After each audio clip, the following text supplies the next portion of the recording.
Por la señal de la Santa Cruz de nuestros enemigos, líbranos, Señor Dios nuestro, en el nombre del Padre, y del Hijo, y del Espíritu Santo. Amén.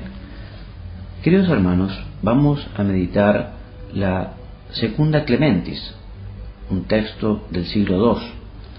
Fue considerado durante siglos como la segunda epístola del Papa San Clemente a los Corintios, pero este escrito no es ni una epístola ni fue redactado por Clemente Romano. Se trata propiamente de una homilía compuesta a mediados del siglo II por un autor anónimo, por un autor desconocido. Tiene como mérito ser el primer ejemplo de homilía que ha llegado hasta nuestras manos. Este escrito trata de la obra de la salvación realizada por Cristo y comunicada a los hombres en el bautismo, y trata también de la respuesta que se espera del cristiano. Una respuesta adecuada a la misericordia divina, renunciando a lo que no es compatible con la vocación cristiana y apelando para cumplir con obras la voluntad de Dios.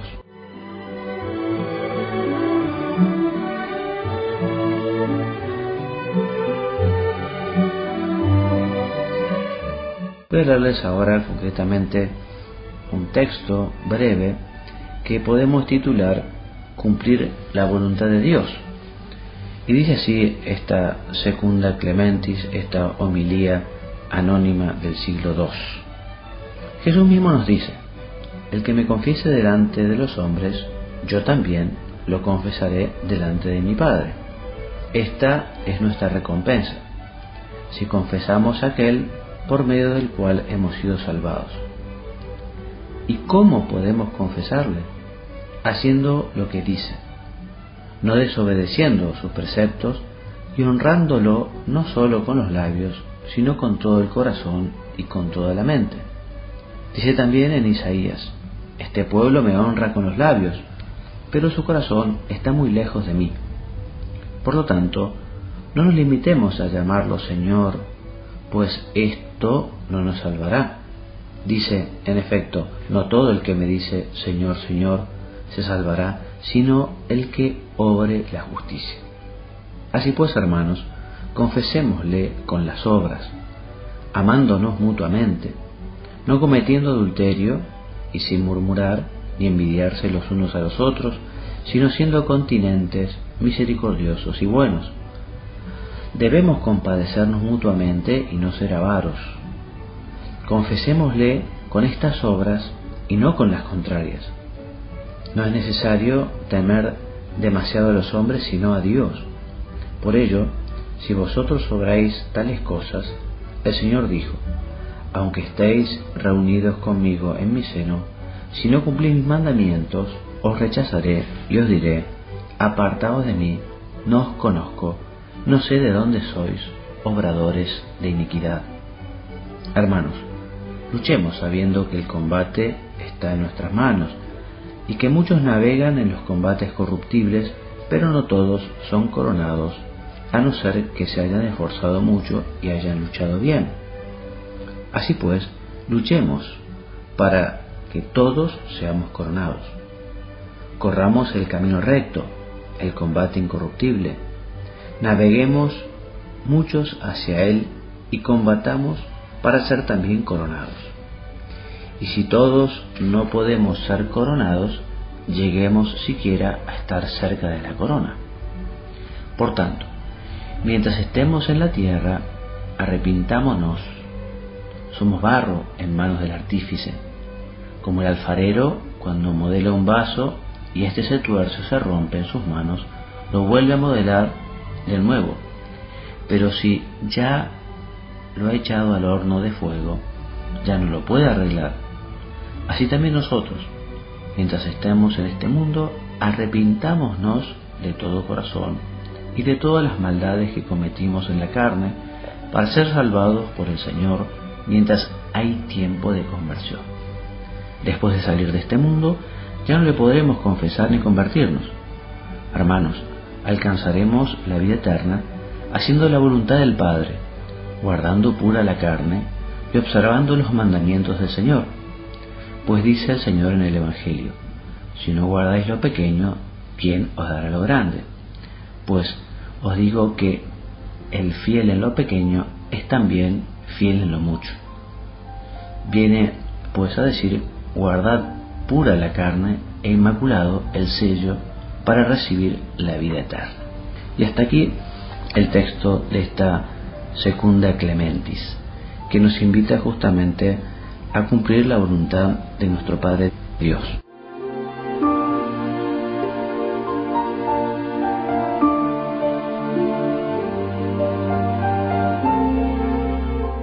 Muchas veces a diario rezamos en el Padre Nuestro: hágase tu voluntad en la tierra como en el cielo.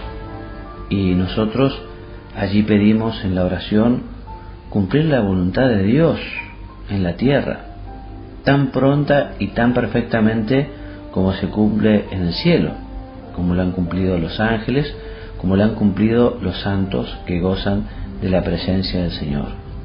Hoy nosotros podemos pedir entonces al Padre ser en extremo obedientes a las inspiraciones del Espíritu Santo y aceptar todo suceso adverso como voluntad divina. Preguntémonos entonces: ¿realmente yo vivo esta obediencia a Dios? Sabemos que la obediencia al Padre se tiene que manifestar muchas veces en la obediencia a quienes tienen derecho a orientarnos, a darnos indicaciones, a mandarnos.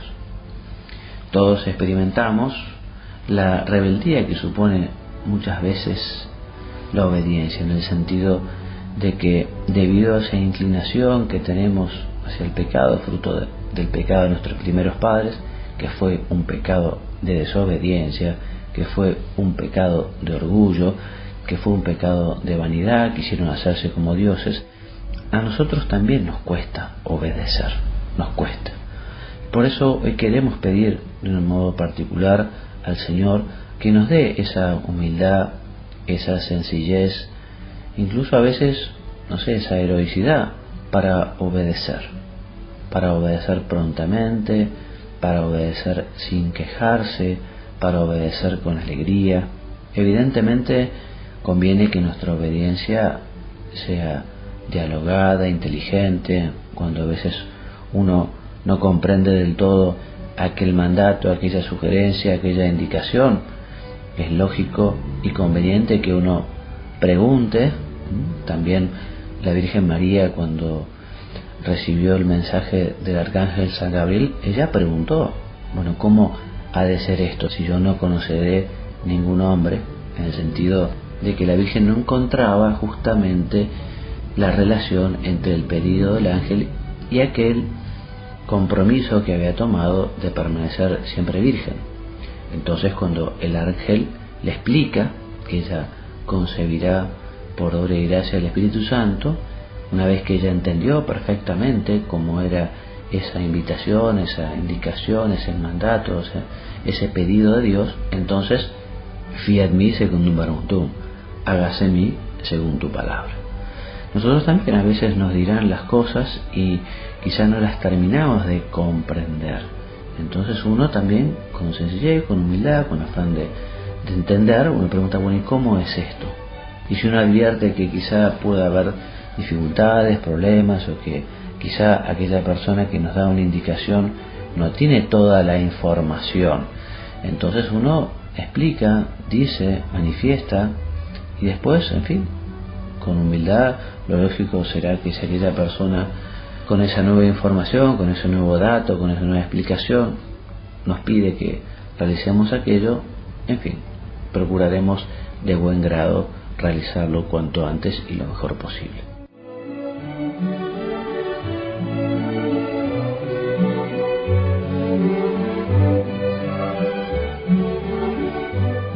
Siempre la obediencia cuesta un poco, por eso tenemos que ganar en humildad, en sencillez. Hay personas que pareciera que por naturaleza, cada vez que le piden algo, tienen totalmente incorporado el no. Fulanito, fulanita, ¿podrías hacer? No. Y eso es muy triste. Nosotros deberíamos justamente ser personas totalmente contrarias, o sea, personas que en principio siempre decimos que sí, que estamos dispuestos a hacer favores, que estamos dispuestos a hacer lo que nos piden, que estamos disponibles, ¿no? Y extraordinariamente, si alguna vez uno no puede hacer aquello que le piden, que le indican, que le sugieren o que le mandan, en fin, pensará en positivo, bueno, cómo se puede hacer para conseguir hacerlo después, cuando cambien un poco las circunstancias. Pero tenemos que tener esa apertura a la obediencia, esa apertura a la disponibilidad, esa apertura al servicio. Obediencia pronta y rendida a Dios y a cuantos puedan mandarnos algo en su nombre. Eso es lo que estamos pidiéndole al Señor en este rato de oración. Ayúdanos a superar, Señor, también esa tentación que muchas veces el demonio sutilmente nos pone en la inteligencia o en el corazón para que nos rebelemos.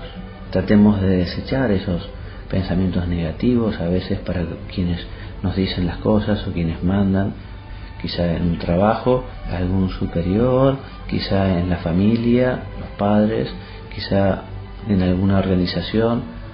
A veces uno da pie a pensamientos de rencor, a pensamientos negativos, a pensamientos de orgullo que llevan justamente al rechazo de aquella persona que tiene que enseñarnos, que tiene que mandarnos, que tiene que orientarnos, que es nuestro superior. Pedirle al Señor la humildad y la sencillez para saber aceptar especialmente las indicaciones de esas personas y tomarles cariño a esas personas también, hacer el esfuerzo, pedirle al Señor la humildad y la sencillez. Y si con aquella persona que tiene que mandarnos porque es un superior en el trabajo o en la familia o donde sea, o en una organización, si uno tiene algún problema personal porque piensa que no se lo trata con justicia, que no se lo trata con respeto, que no se lo valora, fomentemos el diálogo sincero, un diálogo sin rencor, un diálogo abierto, un diálogo que manifieste, no sé, aquello que tenemos en nuestro corazón y que pensamos que merece ser escuchado para ser considerado.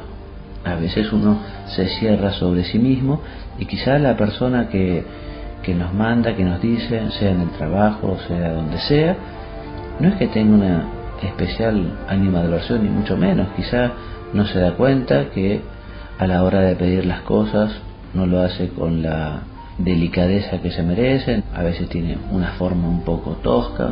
Bueno, nosotros también podemos orientar a la corrección a esa persona para que aprenda a decir las cosas bien, para que sepa pedir por favor, para que también reconozca cuando alguien ha hecho algo y lo ha hecho bien, si no, a veces los superiores pueden solo exigir y nunca agradecer o nunca reconocer.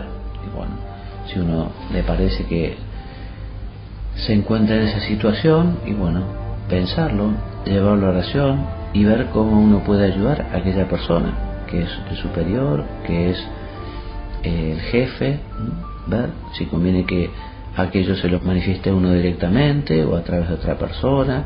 En fin, a veces incluso el pedir consejo en ese sentido puede ser útil para que uno lo orienten, porque quizá uno ha perdido un poco de objetividad porque se siente, no sé, agredido o se siente que no lo valoran como se merece, etcétera, etcétera, etcétera. Pero al Señor lo que le estamos pidiendo hoy fundamentalmente es la humildad, la sencillez para obedecer.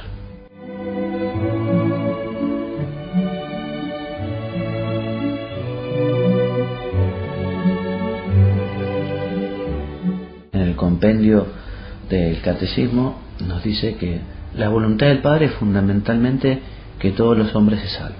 Nosotros rezamos el Padre Nuestro y decimos hágase tu voluntad. La voluntad del Señor es fundamentalmente que todos los hombres se salven, y para eso vino Jesús al mundo.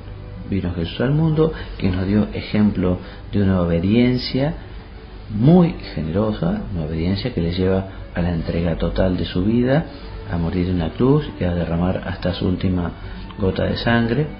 Por eso pidámosle al Señor que nos ayude a nosotros a ser obedientes también.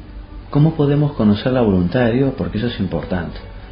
Por un lado nos podemos preguntar, bueno, ¿yo estoy cumpliendo la voluntad de Dios? Pero quizás antes la pregunta que deberíamos hacernos es, bueno, ¿yo conozco la voluntad de Dios? ¿Sé qué es lo que Dios quiere de mí en estos días, en este tiempo? Dice el compendio del Catecismo de la Iglesia Católica que por la oración nosotros podemos distinguir la voluntad de Dios, y cita el capítulo 12 de la Carta a los Romanos, y también agrega que justamente con la oración conseguiremos también la constancia para cumplir dicha voluntad del Padre, y cita el capítulo 10, versículo 36 de la Carta de San Pablo a los Hebreos. Entonces preguntémonos hoy, bueno, ¿yo estoy cumpliendo la voluntad de Dios? O primero, ¿yo conozco la voluntad de Dios? Llego con frecuencia a la oración y le pregunto, Dios mío, ¿qué es lo que estás esperando de mí? ¿Qué es lo que querés de mí? ¿Estás contento conmigo? ¿Querés que yo cambie, mejore en algo en particular? Señor, ayúdamelo a ver. Señor, dame luces. Señor, que vea. Y ya el Señor, si vos se lo preguntas, te lo dirá. O lo comprenderás en la oración, o quizá a través del consejo de tu confesor, o quizá haciendo un rato de lectura espiritual, o en cualquier momento del día. De pronto uno puede ir caminando por la calle y recibir la gracia, la luz de Dios para ver justamente qué es lo que el Señor quiere que mejoremos, que cambiemos, qué es lo que está queriendo para nosotros. Es muy importante que nosotros estemos continuamente tratando de conocer la voluntad de Dios y tratando de cumplirla. Para eso estamos nosotros en el mundo. Estamos aquí para cumplir la voluntad del Padre, para hacer lo que Dios quiere de cada uno de nosotros.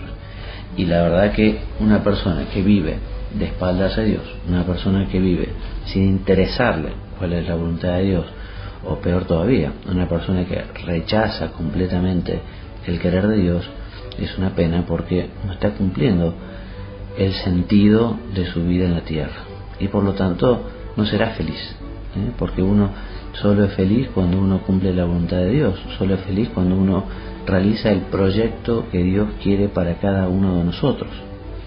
Al leer entonces este texto, esta epístola Secunda Clementis, podemos preguntarnos nuevamente, ¿estoy haciendo lo que el Señor dice? ¿Conozco yo lo que el Señor quiere?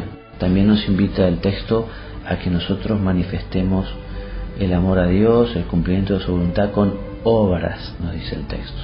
Y podemos preguntarnos ahora, bueno, ¿y qué obras estoy realizando yo que manifiestan que quiero cumplir la voluntad de Dios? O sea, si Dios, por ejemplo, me llamara ahora a su presencia, si me tocara ahora, no sé, el juicio particular, si tuviera que presentarme al Señor en el juicio, bueno, ¿qué obras yo puedo presentarle al Señor? ¿Qué obras buenas? Seguramente se nos ocurren muchas cosas buenas que estamos haciendo, pero seguramente también nos daremos cuenta que el Señor espera más de nosotros, o que nosotros podemos dar mucho más. Pregúntale en este rato de oración ahora, Señor, ¿y qué obras estás esperando de mí? Quizá algunas ya las conozcas, quizá algunas ya el Señor te viene diciendo hace tiempo, me gustaría que fueras más generoso en esta cuestión, me gustaría que trates con más caridad a esta persona, me gustaría que pongas más esfuerzo en tus ratos de oración, me gustaría que fueras un poco más apostólico, me gustaría que fueses un poco más serio en tus responsabilidades, en tu trabajo, en tus obligaciones. En fin, quizá nuestra conciencia nos está indicando que tenemos unas cuantas cosas que mejorar, que hacer. Bueno, a ver si nos animamos, La ayuda de Dios no va a faltar. Que lleves a tu oración con frecuencia esos reclamos que te hace la conciencia, esos reclamos que te hace Dios cuando te dice a través de otras personas, o cada uno se da cuenta en su examen de conciencia, y pensemos así, bueno, ¿qué puedo hacer para mejorar en estos temas?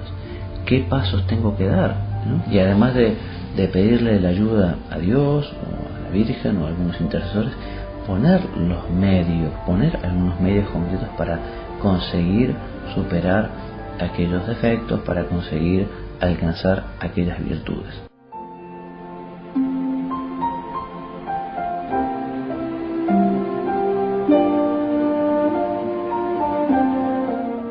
dice el texto también, luchemos. Y preguntémonos, bueno, ¿hay lucha en mi vida? En estos tiempos, en estos días, ¿hay lucha? O sea, yo tengo esa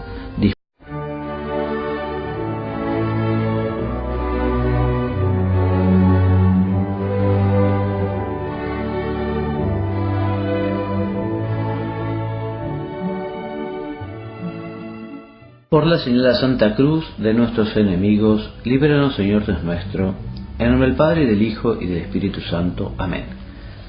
Queridos hermanos, vamos a meditar la Secunda Clementis, un texto del siglo II.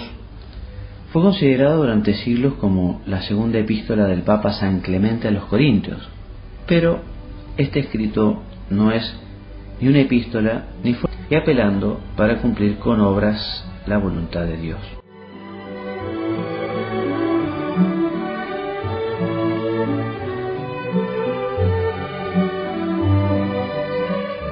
Voy a leerles ahora concretamente un texto breve que podemos titular Cumplir la voluntad de Dios. Y dice así esta Secunda Clementis, esta homilía anónima del siglo II. Jesús mismo nos dice: el que me confiese delante de los hombres, yo también lo confesaré delante de mi Padre. Esta es nuestra recompensa. Si confesó, redactado por Clemente Romano. Se trata propiamente de una homilía compuesta a mediados del siglo II por un autor anónimo, por un autor desconocido. Tiene como mérito ser el primer ejemplo de homilía que ha llegado hasta nuestras manos. Este escrito trata de la obra de la salvación realizada por Cristo y comunicada a los hombres en el bautismo, y trata también de la respuesta que se espera del cristiano. Una respuesta adecuada a la misericordia divina, renunciando a lo que no es compatible con la vocación cristiana, damos a aquel por medio del cual hemos sido salvados. ¿Y cómo podemos confesarle? Haciendo lo que dice, no desobedeciendo sus preceptos y honrándolo no solo con los labios, sino con todo el corazón y con toda la mente. Dice también en Isaías: este pueblo me honra con los labios, pero su corazón está muy lejos de mí. Por lo tanto, no nos limitemos a llamarlo Señor, pues esto no nos salvará. Dice, en efecto, no todo el que me dice Señor, Señor, se salvará, sino el que obre la justicia. Así pues, hermanos, confesémosle con las obras, amándonos mutuamente, no cometiendo adulterio y sin murmurar ni envidiarse los unos a los otros, sino siendo continentes, misericordiosos y buenos. Debemos compadecernos mutuamente y no ser avaros. Confesémosle con estas obras y no con las contrarias. No es necesario temer demasiado a los hombres, sino a Dios. Por ello, si vosotros obráis tales cosas, el Señor dijo: aunque estéis reunidos conmigo en mi seno, si no cumplís mis mandamientos, os rechazaré y os diré: